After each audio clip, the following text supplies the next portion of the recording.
ಈ ಬೆಕ್ಕಿಗೆ ಹಾಸ್ಪಿಟಲ್ಗೆ ಕರ್ಕೊಂಡು ಹೋಗ್ತಿರ್ಲಿಲ್ಲ ಅಂದ್ರೆ ಅಷ್ಟೇ ಕಥೆ. ಹಾಯ್, ನಾನು ಯಾಸಿರ್. ಬೆಳಿಗ್ಗೆ 11 ಗಂಟೆಗೆ ಎದ್ದಿ 12 ಗಂಟೆಗೆ ಟಿಫನ್ ಮಾಡ್ಕೊಂಡು ನಾನ್ ಸೀದಾ ಹೊರಟೆ ಸಿರಾಗೆ. ನನಗೆ ಗೊತ್ತಿತ್ತು 1 ಗಂಟೆಗೆ ಬಸ್ ಬರುತ್ತೆ ಅಂತ, ಅದಕ್ಕೆ ಇವತ್ತು ಜಾಸ್ತಿ ಏನು ವೇಟ್ ಮಾಡಿಲ್ಲ. ಬಸ್ ಬಂತು, ನಾನ್ ಖುಷಿಯಲ್ಲಿ ಹತ್ಕೊಂಡೆ. ಆದ್ರೆ ಬಸ್ಸಿಂದು ಬ್ಯಾಕ್ ಸೈಡ್ ಟೈರೇ ಬ್ಲಾಸ್ಟ್ ಆಗೋಯ್ತು.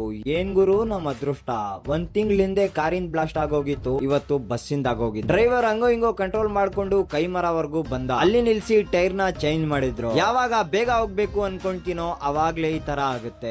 ಏನ್ ಅದೃಷ್ಟನೋ ನಮ್ದು. ಸಿರಾ ಸಿಗೋ ತನಕ ಬಸ್ ಅಂತೂ ಫುಲ್ ಆಗೋಗಿತ್ತು ಗುರು. ಕರೆಕ್ಟ್ 2 ಗಂಟೆಗೆ ಸಿರಾನಲ್ಲಿ ಇಳಿದೆ. ಬಿಲ್ಡಿಂಗ್ ಹತ್ರ ಹೋದೆ, ಅಲ್ಲಿ ಪೈಪ್ ಆಗ್ಬೇಕಾಗಿತ್ತು. ಅದಕ್ಕೆ ಗಾಡಿನಲ್ಲಿ ಕೂತ್ಕೊಂಡು ನಾನ್ ಸೀದಾ ಹೋದೆ ಭಗವಾನ್ ಅಂಗಡಿಗೆ. 4 ಇಂಚಿಂದ 2 ಪೈಪು ಎತ್ತಕೋ ಬರ್ಬೇಕು ಗುರು. ಬೈಕ್ ನಲ್ಲಿ ಹೆಂಗ್ ಆಗುತ್ತೆ ಹೇಳಿ. ತಕೋ ಬರೋ ತನಕ ನಮ್ದಂತೂ ಹಬ್ಬ ಏನ್ ಕೇಳ್ತೀರಾ ಬಿಡಿ ಅತ್ತ. ಪೈಪ್ ಎಲ್ಲ ತಕೋ ಬಂದ್ಬಿಟ್ಟು ನಾವು ಬಿಲ್ಡಿಂಗ್ ಹತ್ರ ಹಾಕಿದ್ವಿ. ಆಮೇಲೆ ನಾನ್ ಬೆಕ್ಕಿಗೆ ನೋಡೋಣ ಅಂತ ಹೋದೆ. ಅಲ್ಲೋಗಿ ನೋಡಿದ್ರೆ 4 ಬೆಕ್ಕಿತ್ತು.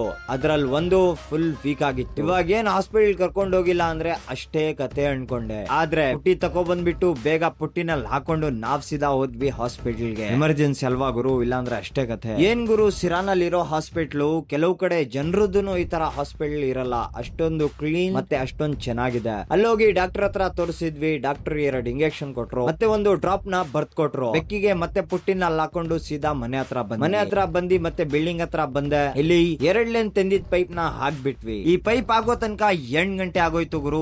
7 ಕಾಲಿಗೆ ಮದ್ಗಿರಿ ಬಸ್ ಲಾಸ್ಟ್. ಏನಕ್ಕೆ ಈ ತರ ಮಾಡಿದ್ದಾರೆ ಗೊತ್ತಿಲ್ಲ. ಮದ್ಗಿರಿದಿಂದ ಸಿರಾಗೆ 8 ಗಂಟೆಗೆ ಲಾಸ್ಟ್ ಇದೆ. ನಮ್ಮ ಸಿವಿಲ್ ಬಸ್ ಅವ್ರಿಗೂ ಮತ್ತೆ ಗೌರ್ಮೆಂಟ್ ಅವ್ರಿಗೂ ಇಷ್ಟೇ ಕೇಳ್ಕೊಳ್ಳೋದು, 8 ಗಂಟೆಗೂನೋ ಅಥವಾ 8:15ಗೋ ಇನ್ನೊಂದು ಬಸ್ ಸಿಕ್ಕಿ ಸರ್. 7 ಕಾಲಿಗೆ ಬಸ್ ಹೊರಟೋಗುತ್ತೆ, ಮತ್ತೆ 11:15ವರೆಗೂ ವೇಟ್ ಮಾಡ್ಬೇಕು. ಇವತ್ತಿಗಿಷ್ಟೇ. ವ್ಲಾಗ್ ಚೆನ್ನಾಗಿದ್ರೆ ಲೈಕ್ ಮಾಡಿ, ಶೇರ್ ಮಾಡಿ, ಮತ್ತೆ ಫಾಲೋ ಮಾಡೋದನ್ನ ಮರಿಬೇಡಿ.